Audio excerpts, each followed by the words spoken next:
Toujours en Allemagne et nous allons changer de catégorie puisque c'est le MX1 qui va reprendre ses droits. 21 degrés, 52% d'humidité. Forcément, il pleut un tout petit peu sur cette piste du circuit du Grand Prix d'Allemagne. Il s'est passé pas mal de choses tout à l'heure dans la première manche avec un Coppins qui en est sorti vainqueur devant un Marc de Reuver absolument survolté et un Steve Ramon capable de grandes choses, Jean-Christophe. Ouais, c'est vraiment rapide. Avec un départ un petit peu meilleur, il peut...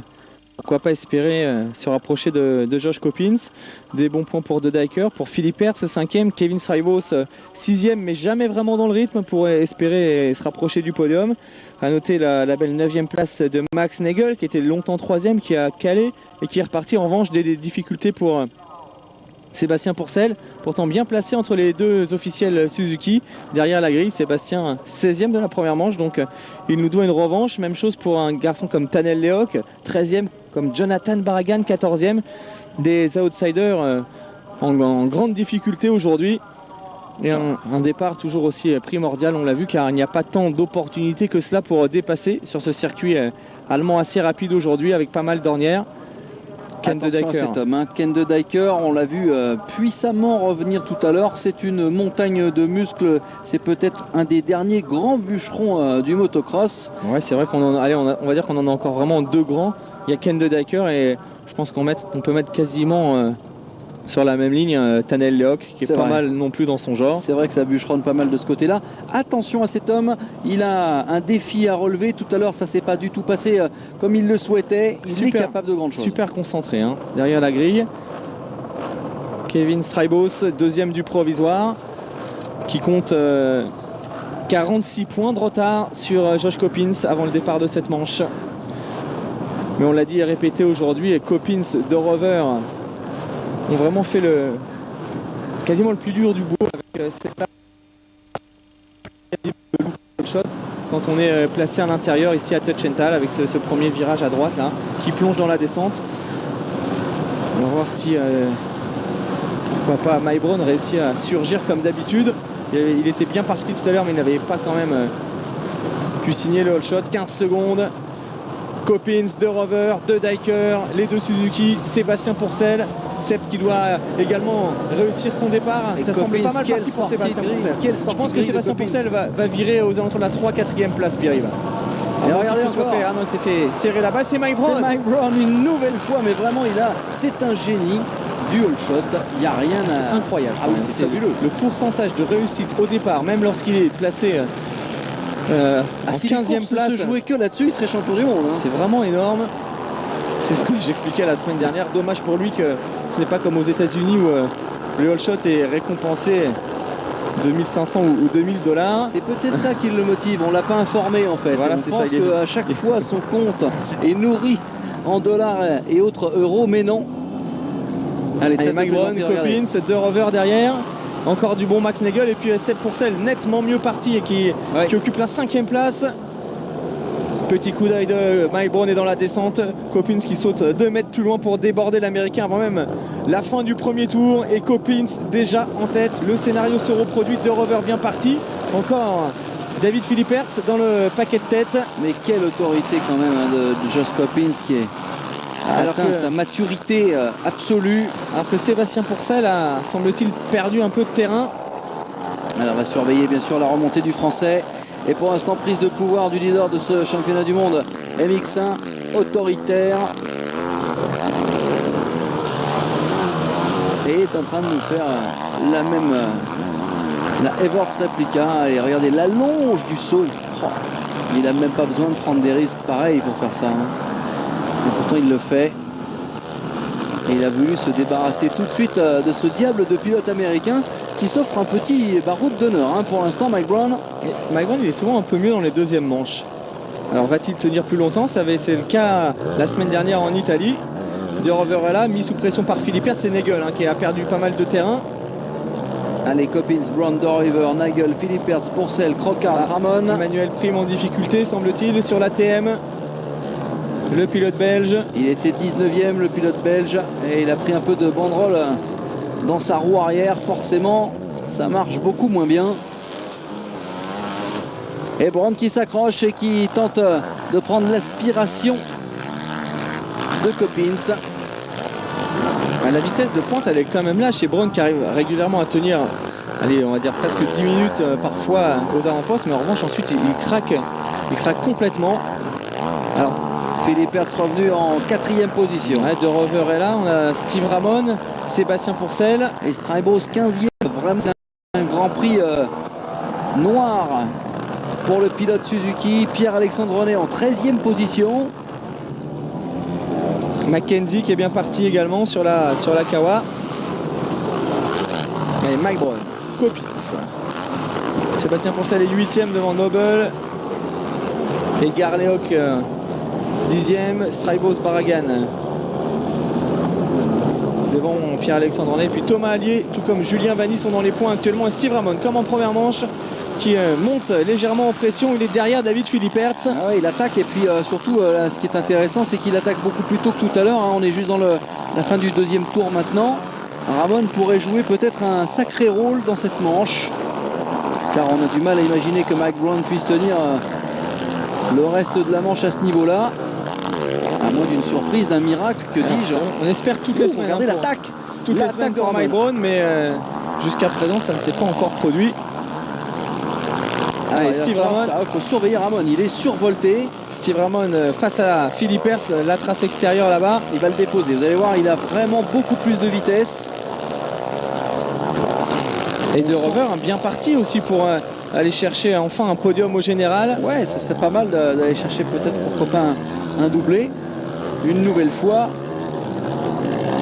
Allez.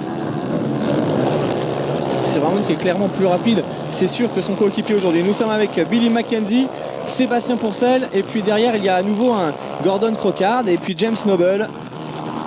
Et là on se bagarre pour la 6e position. Ah, ça va beaucoup mieux pour Seb que tout à l'heure. Ouais, tout comme au Portugal, Sébastien qui est mieux dans la 2e manche. Il avait eu du mal à se mettre dans le rythme à Agueda avant de terminer 3e lors du second débat. Ça semble être quasiment le même scénario, car là il est bien dans le rythme en ce moment. Sébastien Pourcel à la lutte avec Billy Mackenzie. Et Sébastien Pourcel qui est clairement le meilleur pilote Kawasaki du championnat pour l'instant, depuis le début de la saison.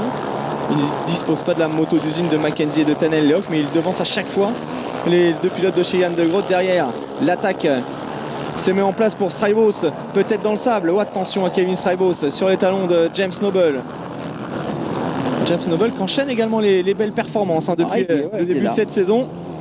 Il a terminé 8e tout à l'heure de la première manche. Oh, l'attaque là-bas de Kevin Strybos qui va sûrement passer à l'intérieur.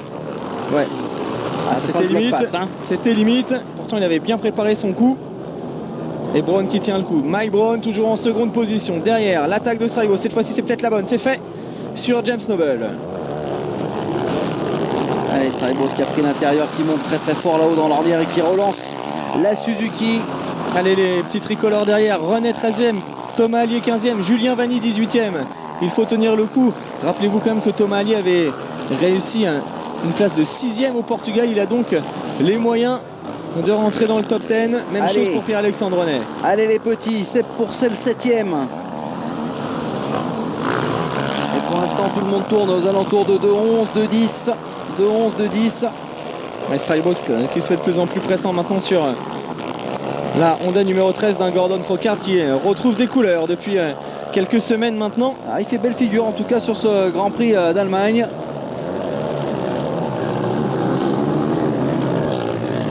Gordy Crockard. Ouais, qui avait déjà marqué des bons points la semaine dernière en Italie. Push hard, voilà le message que l'on vient de faire passer à Steve Ramon. Message qui vaut également pour Strybos qui pour l'instant quand même perd des points précieux aujourd'hui. Avec ce panotage là, c'est valable pour tout le monde. Et 28 minutes, plus de tours de l'arrivée, bagarre Crockard Strybos pour la 8e place. On a aperçu devant la Kawasaki de Sébastien Pourcel. Coppins avec 2 secondes d'avance, toujours un peu plus de 2 secondes sur Mike Braun qui voit revenir derrière lui De Rover et Philippe Hertz. Ouais, c'est étonnant la façon dont Mike Braun non seulement résiste mais suit le rythme. Très à l'aise dans le sable, Kevin Strybos. On a également l'attaque. L'attaque de Strybos, c'est bien joué. sur ce saut. Kevin Strybos qui vient de gagner une place, alors que regardez comme c'est serré devant avec De Rover, Ramon, Mackenzie derrière qui revient avec Sébastien Pourcel. Il y a un groupe de chasse. Et Barragan, vous avez vu Barragan qui revient en 11e position. Jonathan Barragan avec la KTM qui s'est débarrassé des Garléoc. Et Coppins qui commence à faire tomber les pendules. 2,09, 291. Ça reste compliqué pour Mike Brown. Donc pour Coppins, c'est super bien parti. En revanche, je pense qu'on va assister vraiment à une très belle manche une nouvelle fois, car ils sont entre Mike Brown et Sébastien Pourcel. Il y a quasiment rien. Regardez, ils sont tous là à la bagarre avec notamment Steve Ramon qui a tenté une attaque. Ça va être intéressant, hein. Ça va être intéressant de voir revenir peut-être Seb Pourcel. Regardez derrière, Brown qui est toujours second, mais Philippe Hertz, De Rover, Steve Ramon, Mackenzie Pourcel, et c'est Philippe Hertz qui vient de doubler à l'instant même Marc De Rover. Mike Brown est toujours là, et puis les deux Kawa qui reviennent avec Mackenzie et Sébastien Pourcel. Il va y avoir une magnifique explication entre tous ces hommes. Ça va chauffer pour le Yankee. Ils sont 6 à la lutte maintenant pour aller chercher la deuxième place derrière un Josh Coppins, plus que jamais leader De Rover. On dit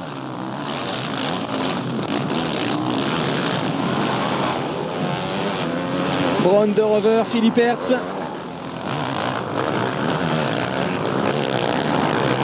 Steve Ramon et Billy Mackenzie sur la Kawa. Il y a une magnifique explication là entre tous les pilotes d'usine. Du jaune, du vert, du rouge et du orange et du bleu. Avec Coppins qui a chuté. Josh Coppins, le leader en difficulté. Là-bas dans le sable, il est parti à la faute. Joshua Coppins, coup de théâtre. C'est Mike Brown, le leader maintenant devant De Rover. Coppins ou De Rover? Non, c'est Coppins avec la plaque rouge. Et ça relance. Ça relance cette manche, ça relance totalement la victoire pour le Grand Prix avec pourquoi pas un De Rover qui pourrait effectuer une grosse opération. De Rover qui est en tête, qui vient d'attaquer Mike Brown. Mais De Rover qui pourrait carrément gagner le Grand Prix. Ouais, De Rover qui vient de prendre la tête de cette seconde manche en déposant Mike Brown. Derrière Philippe Hertz est à la lutte avec Ramon. Retour de Mackenzie, de Seb Pourcel, de Kevin Strybos et de Coppins qui est là. Allez, Coppins, il va revenir, Josh Coppins. Ah, quel coup de théâtre, première erreur directe de Coppins depuis l'ouverture de cette saison dans la portion sablonneuse. Après 9 minutes de course, Josh Coppins qui pour la première fois goûte du sol.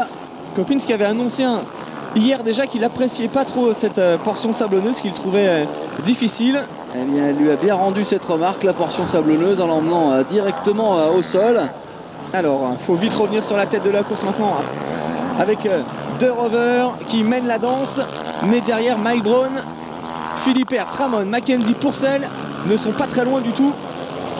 Mais voilà Sébastien Pourcel sur les talons de Billy Mackenzie, il y a Kevin Strybos et puis Mike Brown qui tire bien le choc. Mike Brown, c'est pour l'instant sa meilleure manche, mais il reste 24 minutes plus de tours. Il est sous la pression de Philippe Hertz et c'est De Rover qui est pour l'instant le vainqueur virtuel de ce Grand Prix d'Allemagne. Regardez Jean-Christophe, les pilotes sont quasiment tous dans les mêmes temps. Ça va pas être si facile que ça. Mais non, ça va pas être facile de revenir, à moins qu'ils nous sortent là la hache de guerre.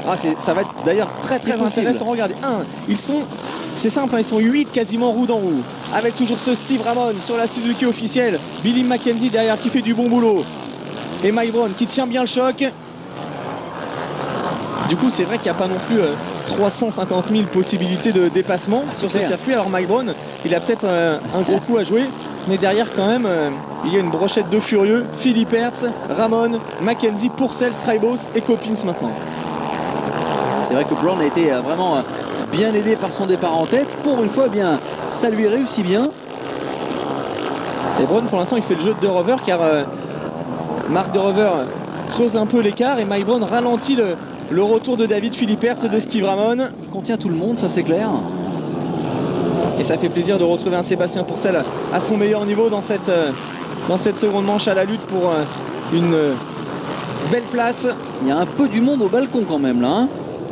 Allez, Coppins qui est juste derrière Kevin Strybos. On se souvient de leur dernière explication en direct live. Oula, ça continue. Ouais, il a été prévenu là, Strybos, il sait que Coppins est derrière. Et Coppins lui aussi. Voilà, il était un petit peu quand même sur ce coup-là, Strybos. Un peu naïf d'aller chercher l'extérieur comme ça, alors qu'il sait que c'est Coppins derrière.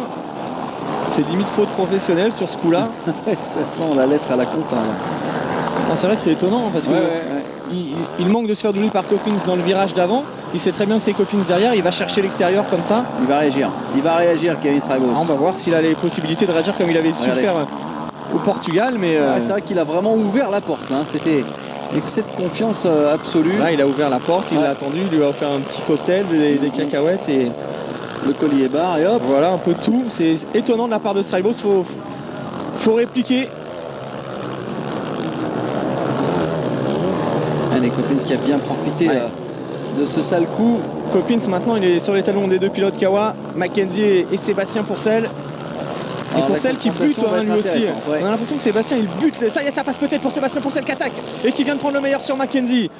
Il butait un peu depuis quelques tours sur Billy Mackenzie. C'est bien joué de la part de Seb Pourcel. C'était juste le bon moment pour le faire. Hein, parfait, car derrière il y a Coppins qui revient. Il vient de retirer un petit tir-off, il se relance.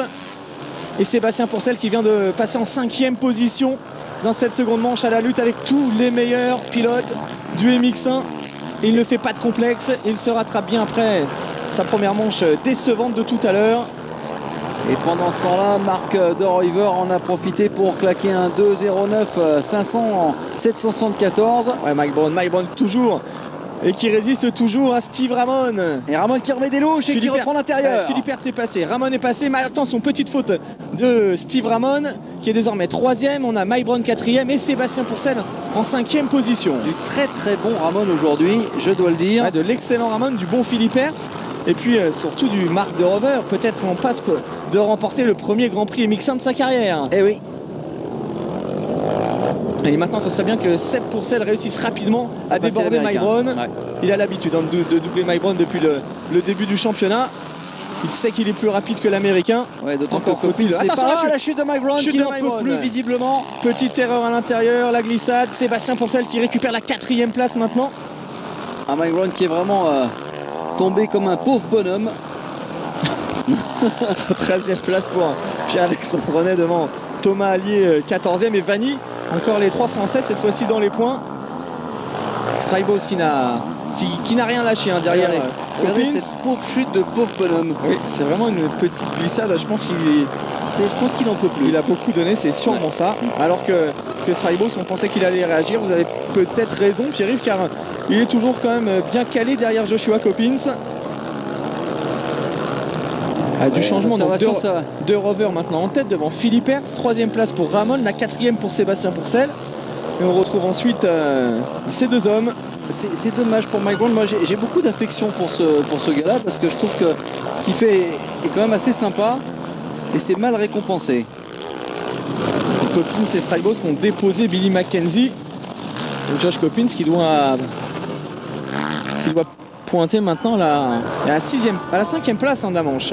Il va falloir sa chute. Et De Rover vient de claquer ces 2 derniers temps en 2.09. C'est vraiment le moment de mettre les bouchées doubles. Ouais, De Rover il est super dans le rythme. Là, il est devant, il a une grosse avance.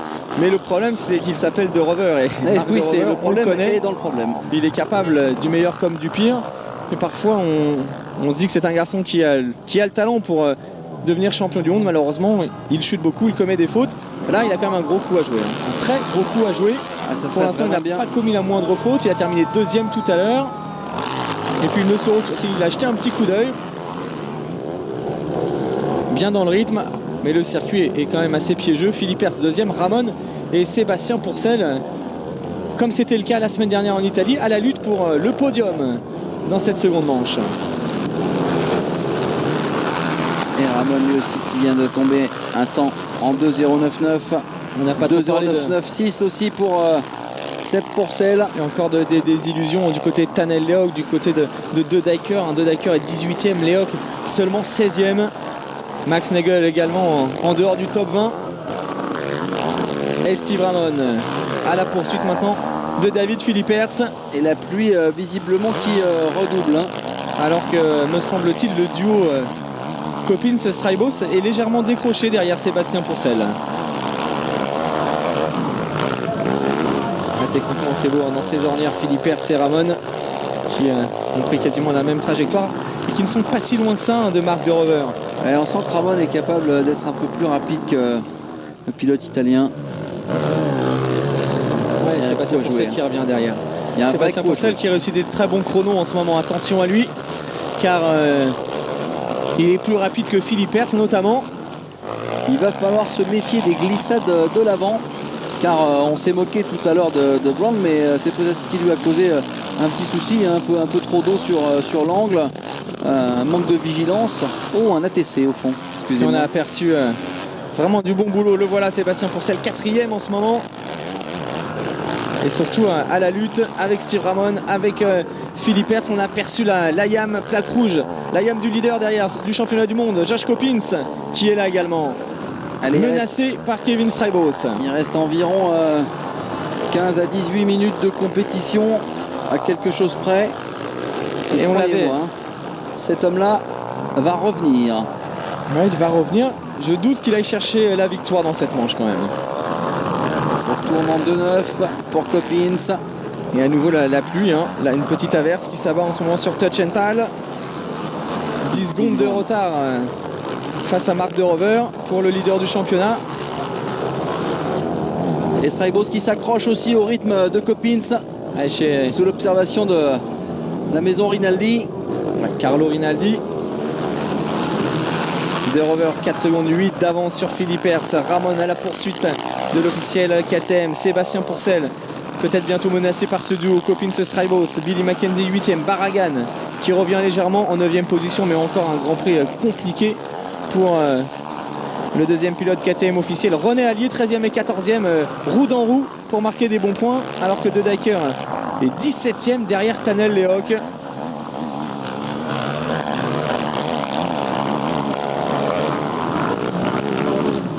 Steve Ramon qui est toujours sur les talons de Philippe Hertz, mais qui n'arrive pas à revenir sur l'Italien. L'écart entre les deux hommes est exactement le même. Et De Rover toujours en tête dans son dernier tour de 0,97. Il a vraiment le champ libre, hein, De Rover. Là, il est en train de s'exprimer haut et fort. Et puis Sébastien Pourcel qui est toujours sur le même rythme également que Philippe Hertz et Steve Ramon, alors que derrière ça revient avec Coppins. Et Ramon qui a l'air de bloquer un tout petit peu sur David Philippe Hertz. Sébastien Pourcel qui était vraiment satisfait de son début de saison et qui me disait cette semaine qu'il était bien, qu'il se sentait bien physiquement, qu'il était loin d'être à 100% et qu'en fait il n'a pas encore la condition optimum pour pouvoir rouler à 100% de ses capacités sur l'ensemble d'une manche. Donc ça va venir petit à petit. Il faut qu'il apprenne cette catégorie MX1. Il a la sagesse justement de ne pas vouloir trop en faire. Il roule à son niveau. Il a une grosse marge de progression. Il le sait. Et lorsqu'il aura la capacité de pouvoir réussir une manche complète à 100% de ce qu'il peut faire, il sera probablement capable de remporter des manches. Alors Coppins est un petit peu sous pression parce que tout simplement Strijbos c'est un poil plus rapide. Ouais, Strijbos qui n'a rien lâché quand même après s'être fait doubler.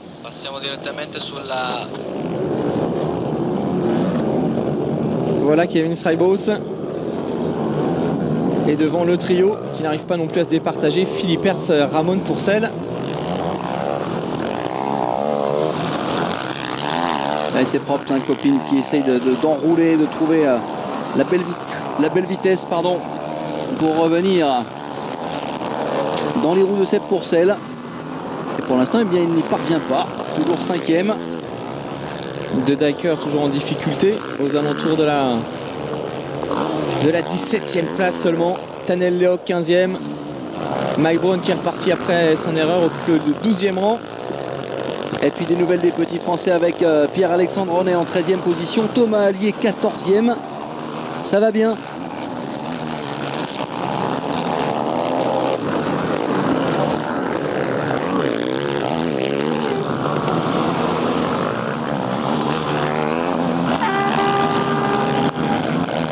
Allez, justement, regardez, on a aperçu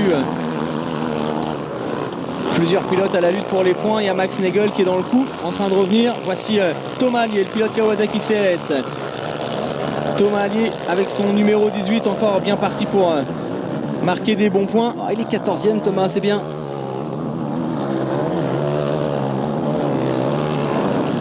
Et ça, c'est sans doute Cornel Nemeth. Et l'adhérence qui est visiblement en train de changer, hein, sur ce circuit.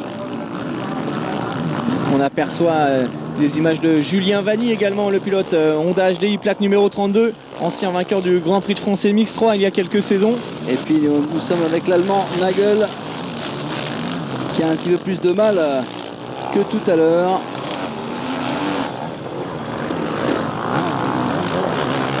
Et voilà le numéro 105. Avec sa KTM officielle. Il est 19e, Maximilian Nagel. Difficile cette manche. À l'attaque derrière Julien Vanny, devant. Alors on est en direct avec Pascal Leray. Salut Pascal, en direct sur AB Moteur. Alors ça s'est bien passé cette première sortie chez Honda Martin, encore avec un super Grand Prix. 6e et 4e, je suppose que c'était très satisfait. Bah ouais, je suis un peu déçu de la première manche parce que j'ai raté complètement mon départ et donc je me suis bien faufilé. J'ai réussi à être dans 6 au premier passage et puis bon, j'étais pas super à l'aise en première manche. Il fallait encore peaufiner un peu les réglages au niveau des suspensions. Et puis donc c'est ce qu'on a fait pour la deuxième et à la deuxième ça s'est nettement mieux passé avec un meilleur départ. Et... Ouais, c'est une belle entrée en matière en tout cas pour toi. Dis-moi, la piste là on a du mal à savoir avec la pluie, est-ce qu'il pleut beaucoup? Est-ce que ça change beaucoup la nature d'adhérence sur le circuit en ce moment? Là il commence à pleuvoir un peu plus mais ça glisse parce qu'il y a des endroits qui sont un peu béton. Mais non, dans l'ensemble ça va, ça change pas trop ça change pas trop. Alors 4e du classement provisoire après ce Grand Prix, une première sortie réussie chez Honda Martin, vraiment toute souris en ce début de saison. L'objectif c'est quoi maintenant? Bien travailler avant le Japon et puis essayer d'aller chercher encore un très gros résultat là-bas, alors que De Rover, le leader, vient de chuter en MX1. Ouais, il a fait une petite faute là, c'est vrai que c'est assez piégeux cet endroit là parce qu'il n'y a qu'une seule trajectoire et c'est un peu piégeux. Mais bon, pour la suite, non, un maximum de Grand Prix et puis faire un maximum de podium, pardon, et puis voilà, et puis essayer d'être toujours dans les points, mettre le maximum de points à chaque course pour à la fin du championnat et rester dans le top 5. Ok, merci beaucoup Pascal, on va te laisser car il y a vraiment une grosse bagarre pour la victoire et puis rendez-vous au Japon. Merci pour ton intervention. Le bloc passe de Sébastien Pourcel à l'instant pour la 3e place sur Marc De Rover. Bloc passe de Sébastien Pourcel, 3e, il se passe des choses. Nous étions en ligne avec Pascal Leray et vous l'avez vu, la chute de Rover.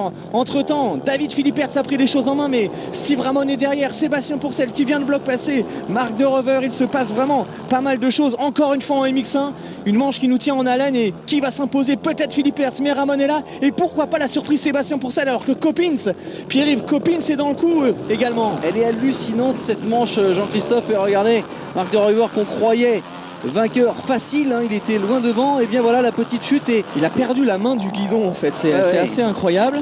Il a lâché le côté poignée d'accélérateur dans cette ornière. Alors moi je parierais quand même sur Steve Ramon. Je ne sais pas pourquoi mais il y a un truc qui me dit que Steve Ramon pourrait se réveiller. Philippertz c'est quand même survolté. Ouais mais Philippertz il est capable d'aller au bout. Ah ouais c'est vrai. David Philippertz forcément déchaîné, en ce moment il réussit des gros chronos. David Philippertz il est surboosté, surmotivé. Steve Ramon 3e et une nouvelle fois peut-être à la lutte pour le podium. Alors, Sébastien Pourcel. Philippertz était 5e de la première manche, Jos Coppins est 5e de cette manche là. Et bien tout simplement Philippertz pourrait gagner le Grand Prix. Ouais, Philippertz peut gagner le Grand Prix, Ramon peut gagner le Grand Prix, Coppins peut également gagner le Grand Prix car Coppins, regardez, il est pas loin du tout de la 3e place de Sébastien Pourcel. Alors là on est à 24 minutes de course, hein, donc il reste encore quelques minutes pour aller chercher le gros résultat. En tout cas tout est possible et même pour Seb Pourcel. Ouais, décidément quand même Marc De Rover qui avait fait le plus dur, il contrôlait, petite faute lourde de conséquences car c'est quand même une petite chute. Oui. Toute petite chute. C'est une petite chute, pas impressionnant mais ça coûte très cher. Le leader le voilà, David Philippertz. Pour l'instant c'est lui qui remporterait ce Grand Prix. En tout cas sur les calculs oui. À moins que Steve Ramon tout à l'heure quand même autour d'une belle 3e place. 3e et 2e. 1er et 5e. Ouais, 3e et 2e, c'est vrai que c'est c'est Ramon pour un petit point pour l'instant. Un petit point, 42 points pour Steve Ramon, 41 pour David Philippertz, 41 également pour Josh Coppins. Allez, en tout cas c'est en train de fuser là. On prend les paris pour Ramon du côté de Stéphane Houben. Vous aussi vous pouvez réagir sur internet. Allez, Sébastien Pourcel, super course de Sébastien, il n'a commis aucune erreur pour le moment. Il récidive à nouveau. On peut vraiment regretter quand même manche.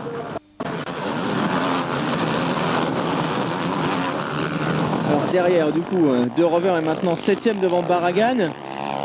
Pierre-Alexandre Renet est toujours 12e devant Thomas Allier. Puis Biker qui occupe la 14e place maintenant à la lutte avec Tanel Lehoc. 1 seconde 8 d'écart entre les deux hommes. Et puis Sébastien Pourcel toujours avec son pilotage.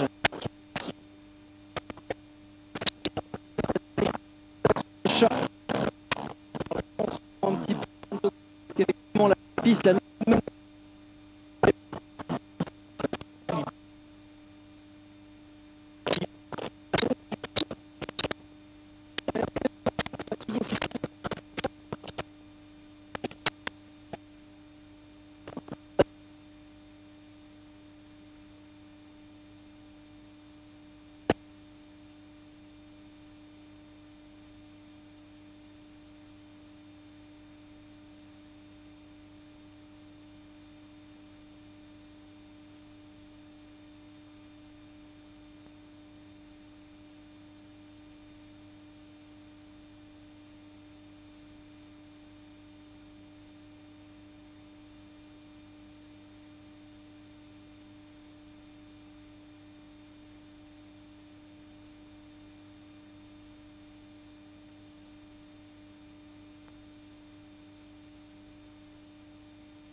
gaat hij nog voorbij Philippaerts? Die moet gewoon Dat is voorbij misschien Philippaerts. best. Dan is hij zeker. Dan, als eerste heb je 25 punten, als tweede 22. Dan heeft hij een marge. Als hij David Philippaerts voorbij rijdt, dan wint Ramon de Grand Prix. Doe dat dan maar, Steve.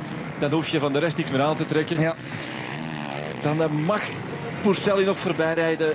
Of Strijbos. Ja, het zit daar enorm dicht bij elkaar. En dit is een schitterende Maar wedstrijd. Pourcel die gaat aanvallen, hè. Kijk. Die heeft echt daarnet al zijn neus aan het venster gestoken. Kwam verloor nu echt even tractie vooraan.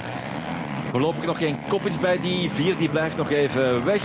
Dus speelt nu niet mee voor de zege. En Pourcel naar Pourcel buitenkant. die gaat aanvallen en dan binnenkant misschien. Kijk, die gaat binnenkant proberen daar. Steve Ramon de Graans, die gaat echt aanvallen. Dat zit eraan te komen. Het wordt natter en dit natter. geeft een beetje een vertekend beeld. Dat gaat